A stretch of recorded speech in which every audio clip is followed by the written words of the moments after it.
Are there any stereotypes that are true when it comes to men and women? So, for example, I think we get a lot of type A personalities that are very instructional. Do you find, Peggy, that your type A clients, both male and female, are roughly the same, or are there differences?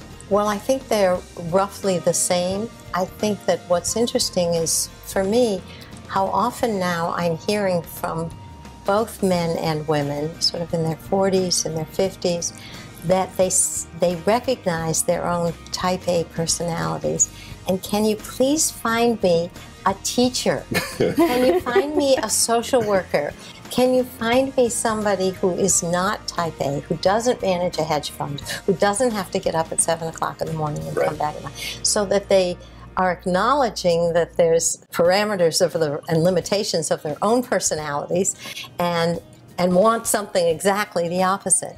And so what sometimes I try to talk to them a little bit about is, I really understand what it is you're looking for, but now we have to think a little bit about how that teacher and how that social worker, what's she going to enjoy and want to be around? Will you, when you're gone at 6 o'clock and you aren't coming home and you're involved in all that? And I think I tend to agree that the men are very responsive to coaching. And also, I completely agree that I will never see either of them, any clients, without knowing that matchmaking and dating coaching go together.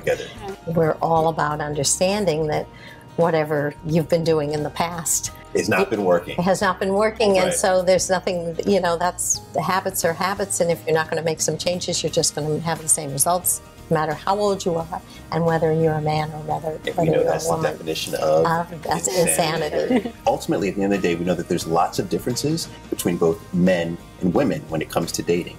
But here's the thing that we need to do, is throw out the stereotypes and realize that love comes in unexpected packages.